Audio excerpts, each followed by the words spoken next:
Yaani kaka, maisha ya ndoa yashanishinda tu hapa. Hivi. Yaani imenichosha kabisa, imenichosha mimi. Mwanaume gani kila nikimpa ushauri hasikii. Yaani yeye kazi yeye masuala kwenda kunani kanisani. Ile masuala mengine hapo nilipo hapa mimi nakula ugali na mchuzi. Tembele ndio usiseme ndio kila siku. Tembele mimi alikauke ndani kwetu. Yaani nachoka. Hivi nachoka mimi. Yaani mzangu ndio atanishinda tu kwa kweli.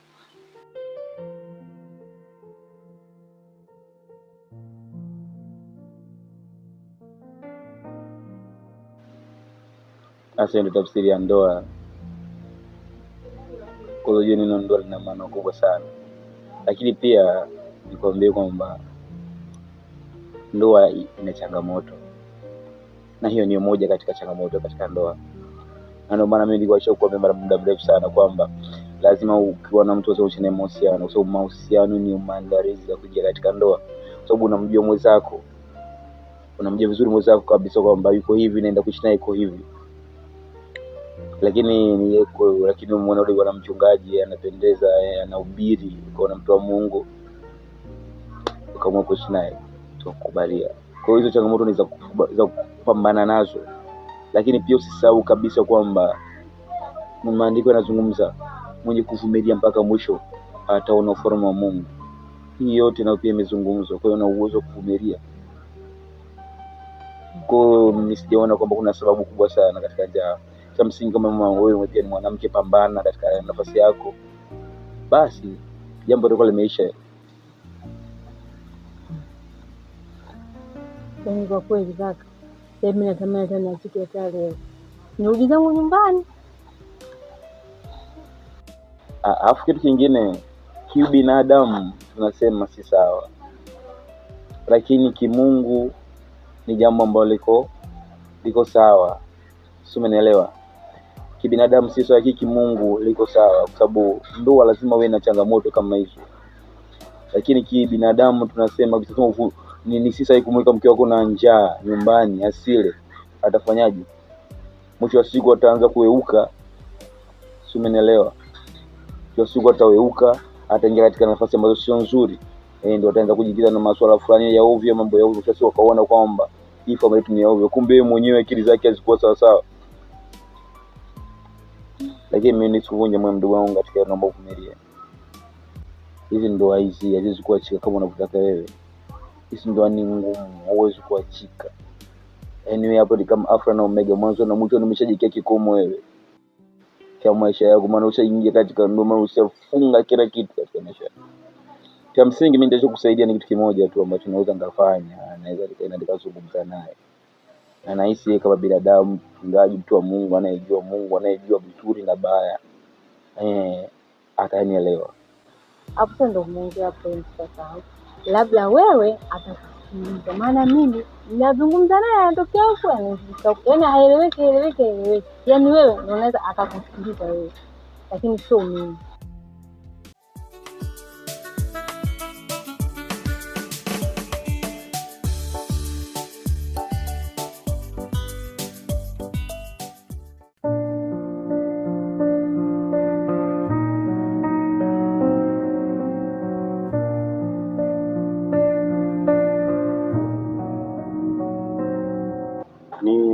Nimepata taarifa pale nyumbani kwamba ulikuja kuniulizia uko na shida na mimi. Ndio maana nimekuita huko ili tuzungumze. Uko na shida gani mtumishi wangu? Yaani mchungaji, kweli nimekuja pale nyumbani kwako. Nilimkuta mke wako, sikuweza kumwambia. Lakini mchungaji, mimi na mambo mengi. Cha msingi na cha muhimu, habari za kazi. Yaani mchungaji, natafuta kazi, natafuta mchana kutwa, usiku kucha. Jua linanipiga, mvua yangu, yaani sieleweki. Umeona? Lakini muda mwingine yaani nuru ya kazi kabisa naiona kama inakuja. Yaani inaonekana kabisa hapa nakaribia kupata kazi. Lakini sijui inatokeaje. Ile kazi unakuta imeharibika, tena nakuwa sina kazi. Yaani nahangaika tu, ni mchungaji, hata sielewi kwa kweli. Kwanza nikupongeze kwa hili ambalo umeamua kulifanya, kwa sababu kwenye kitabu cha Wagalatia sura ya 6 mstari wa 6 anasema kila mwanafunzi na amshirikishe mkufunzi wake katika mema yote. Kwa wewe kuja kunishirikisha mimi swala lako hujakosea, lakini majibu yangu yanaweza kawa hivi. Unajua maisha yetu tunayoishi, tunaishi katika pande mbili. Tunaishi katika mwili, tunaishi pia katika roho. Sasa katika mwili tunapambana sana ili tujipatie kipato, lakini katika upande wa pili wa kiroho, shetani huwa hapendi kabisa kuona mafanikio ya mtu. Kwa hiyo yamkini wewe unapopambana kupata kazi, shetani naye anapambana kufukuza kazi zako. Ndio maana siku zote wanasisitiza maombi. Ile juzi niliweka ule mkesha wa vijana, nikapata taarifa wewe hujafika kwenye mkesha. Wenzio kina Angel walienda, kina Udede walienda, ila wewe hujaenda. Ona sasa, matokeo yake leo hii asubuhi Angel ananipigia simu, kashapata kazi, kaenda kufanya kazi. Nani mchungaji? Angel mdogo wako kashapata kazi. Angel huyu? Ndio. Taarifa hii kaka anajua? Ndio anaye. Kwani wewe hujaambiwa? Kaka naye anajua? Ndio anajua. Sasa mbona unaondoka kutujamaliza maongezi? Kuna usalama kweli hapa? Sasa mtu namshirikisha jambo jema na ni la baraka kabisa la mdogo wake, anaondoka kwa hasira kabisa. Wivu wao jengi. Na kama na wivu na mwenzie, yeye atapataje mafanikio? Haya. Mizigo imekuwa mizito moyoni, lakini Mungu yupo nawe kila wakati. Sawa, lakini kingine, mimi nimetoka nyumbani. Nimesafiri, hata unajua safari yangu nishakwambiaga. Kwa hiyo nimerudi, lakini kwa nimejua maagizo. Nimejua maagizo kwamba tuitane, na sio tuitane sababu itaisha tembea. Nimeenda kwa shangazi, maana kuitana kutana pamoja tu kwa ni uongo. Kwa hiyo nimeenda kwa shangazi, nimeenda kwa mzee kule wa mdogo, nimekuja kwako pale sikukuta, ndo nimekuja tena huku. Nashukuru Mungu pata maagizo yangu umekuja. Hivyo tuna mchango wa 100,000. Na wote wamekubali, shangazi akubali, mzee akubali, alikazalika mimi nimekubaliana na hilo swala. Sijajua wewe na bwana mchungaji wako.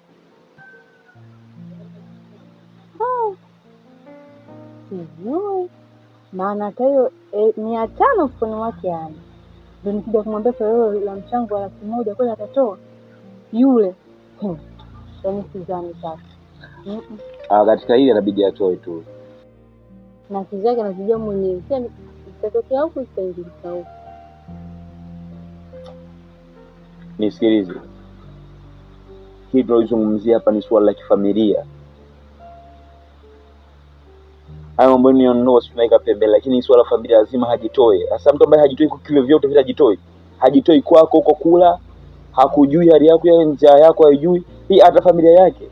Tena mnaenda kuwabariki, kutoa baraka kwa wazee wenu, kuwajengea makaburi yao. Kama ile pia atalishindwa, basi hiyo ndoa haina haja. Na kama ndoa za Kristo zivunjiki, basi itavunjika, itakuwa ndio ya kwanza.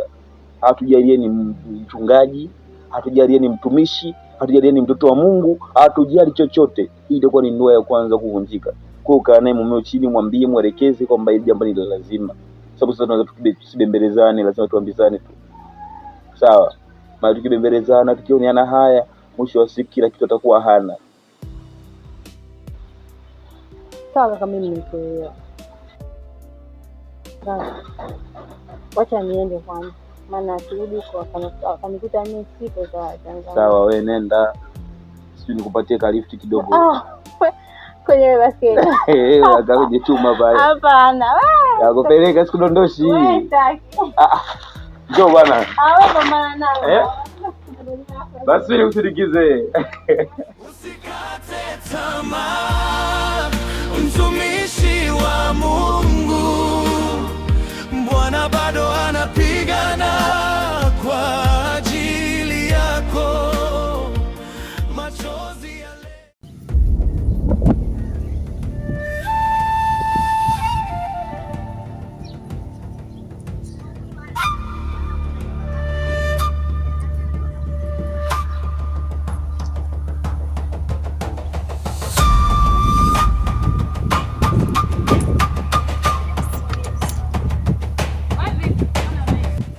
Yaani huwezi amini, nimetoka huko nimeambiwa habari za kazi. Yaani kuna mtu kanishanivuruga hapa ninavyokuambia. Umeona? Yaani nina hasira sio kitoto. Sijui unanielewa? Kakuvuruga nani yani? Yaani huwezi amini, nimefanya maombi, nimefunga mimi. Nimemsumbua mchungaji, nimemsumbua kaka mbona anataka kazi. Alafu kazi inapatikana anapewa mtu mwingine. Yaani ungejisikiaje yani kwa mfano? Wewe ungejisikiaje? Huyo mtu mwingine ni nani? Angel. Asante, si mdogo wako? Shida sio kuwa mdogo wangu. Shida ni kwamba kwa nini mdogo wangu mimi apewe kazi, afu mimi nisipate kazi? Kwanza yule ni mdogo wangu, mimi ni dada yake. Kwa hiyo lazima mimi ndio nianze kupata kazi, afu ndio yeye apate. Kwa nini apate yeye, mimi nikae nyumbani jamani? Binafsi Mimi shida sio kuwa binafsi. Shida ni kwamba ninachohitaji mimi ni kazi. Mnyamaza kwanza. Hivyo unajua kama Mamba amerudi? Mamba? Mimi nazungumzia habari za kazi, unaambia habari za Mamba? Hata umjui Mamba? Mamba wewe ni nani yani? Nani huyo Mamba? Haumjui? Mimi hapa ninachozungumzia hapa ni habari za kazi. Dada, nazungumzia Sapampa, sio huyo Mamba. Mimi huyo Mamba nikiona shida naye mwenyewe binafsi nitamtafuta. Yeye kama karudi yeye mwenyewe kwa nitafuta. Unanisindikiza au naona unaondoka ni safari zako? Bakusindikize nani? Nani akusindikize? Wewe ushoga uwezi. Na kuona leo hujamka vizuri. Wewe usindikize. Ushoga hata uwezi. Yani ndio zako bwana yangu. Nitataka kusikia kanipata na mimi. Meza bwana. Niko pagawa.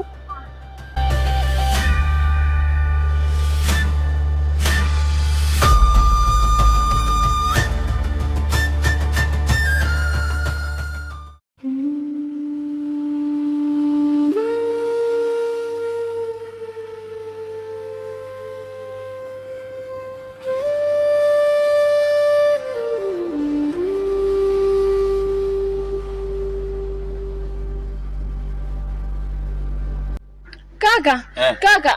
Nini? Yaani mimi hapa nimetoka kwa mchungaji kule. Mchungaji kaniambia kwamba Angel amepata kazi. Yaani kaenda kazini? Wewe uko unataka asiende? Lakini kaka, Angel anawezaje kupata kazi wakati mimi ndo dada yake? Alafu istoshe, mimi nimemsumbua mchungaji, nimekusumbua wewe, nimesumbua watu wengi kuhusu kazi. Ni Angel kapata kazi alafu mmekaa kimya. Sisi kama familia hatujakaa tukalijadili jamani. Kwa hiyo wewe uko unatakaje sasa? Lakini kaka, yule pale ni mdogo wangu, hawezi kupata yeye kazi afu mimi dada yake nibaki nyumbani. Na maana mimi nibaki nyumbani, niendelee kuwa naenda namfulia nguo, afu yeye hayupo nyumbani. Yaani mimi niye nafongoza Angel kweli? Wewe una tamaa, afu utakuja yaani hizo tamaa zako zitakuponza. Wewe maombi utaki. Bwana twende kanisani unatukimbia. Wewe huku leo siku na tamasha unakimbia uendi. Mwenzio kapeleka maombi. Kaandika barua ya maombi ya kazi, kaenda pale kafanikisha, kapata kazi. Yupo kwenye chair tu sasa anazunguka na hivi. Akipita hapa perfume tu muda wote. Lakini kaka, wewe hakuna chakachika. Wewe usibishane na mimi. Wewe nakwambia tena nitakuja nikupiga hapa utaama mimi nakwambia. Akili toka. Likubwa tu eneo tutakutegemea wewe huko ndani udarasa, lakini akili huna. Nywele zile. Utaama hapa. Gani haueleweki? Kanisani unakimbia. Umetukimbia sisi na mchungaji naye umkimbie. Maombi ukimbie. Mpaka Mungu akufukuzie.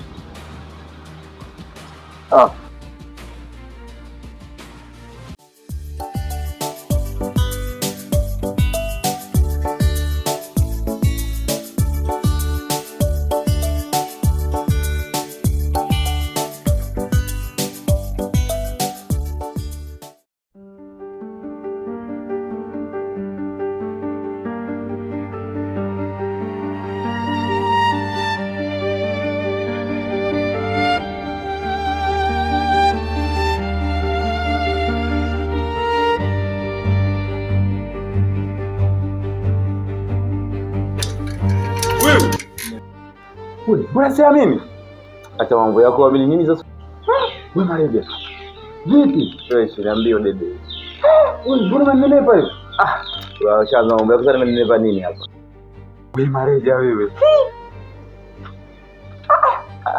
Ndugu yangu, na hii baskeli ndio ile ulisema umenunua $100. Hii baskeli ni lazima bwana. Mbona kama umeazima wapi? Hii baskeli ni lazima tu hapo juu hapo nimekuja na huko tukasuka hapa. Wewe Mareja unanipanga bwana wewe. Ilivyo kawaida tu, umeona kawaida tu. Kawaida wewe uliondoka hivyo Mareja? Kweli ya maisha haya ndugu yangu. Mareja wewe ndio ulikopo mwanzo, wewe ulikopo kipindi hicho ulikopo hivyo wewe.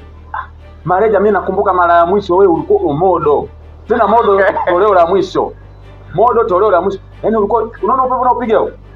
Ilikuwa yani mimi ndo nakuzuia. Mimi ndo nilikuwa mtu Bennett na wewe. Kwa uyaoni. Mimi nakumbuka wewe Marega mara ya mwisho wewe ulikuwa modo. Modo toleo la mwisho. Wewe shaza umbo yako mwanangu. Wewe. Kama unakumbuka, acha mambo yako Dede, acha mambo yako bwana. Umenenepa hivyo Mareja. Mashavu mpaka nataka kuanguka Mareja. Kweli maisha jamani nyie. Wengine tu hatujatoboa jamani. Acha mambo yako Dede bwana, chozo story basi. Hizo ni kawaida tu mwanangu, kwa nini yani hiyo ni kawaida tu. Wewe utajiona kawaida lakini sisi tunaona utofauti wako. Au sio? Hadi ndevu. Maisha kweli yanabadilika jamani. Sasa nini sasa na maisha ndugu yangu? Mbona hela bwana kibao. Hapo mtaa mzima sasa tutatoka kuchobokea. Mna maisha. Kwanza nini? Fresh. Bwana. Kwa umeingia lini? Mimi nimeingia sasa kama na wiki. Wiki? Na wiki ila sasa huku siko kutokea. Niko kule juu. Fanya diet ndugu yangu. Fanya diet. Mwili hamna mwanangu kawaida tu. Vipi lakini mambo yanasemaje? Fresh mwanangu. Sasa niona kumebadilika kuna majumba hapo katikati hapo na majengo sana. Mijengo ya pale. Yeye anajenga nini pale? Acha bali zako ile kujua. Umeondoka muda? Hujaacha uongo tu mpaka hamna. Ndugu yangu. Vipi lakini? Ni fresh mwanangu. Kama mazingira yanasemaje? Mazingira hivyo hivyo ndugu yangu. Kama unavyoyaona. Basi sawa mwanangu, mimi nijaribu niwahi, nitarudi nitakucheki. Mimi natamani leo tuonane wewe jamaa wewe. Sasa wewe kama narudi uhakika. Usije kama unaenda kule juu tena. Hapana mimi nimepanga nini? Nimeona hii basikeli nimechukua. Kwa ajili ya yani hapa nazunguka kote hapa mtaani. Basi sawa, wewe tangulia jia nakusubiri nyumbani. Ndio nilijua. Nini sasa? Wewe unataka kukataa nini? Sasa habari zake zinafuata nini hapa? Sasa mimi na wewe. Sasa unamkataa? Sio namkataa, waache hizo bali baba. Sasa tuonana. Basi tunaona baadaye. Sio kujazia watu hapa. Wewe ushaanza bwana. Au mpigia simu sana. Jamani. Unajua kanene pale shepu anayo. Usikate tamaa.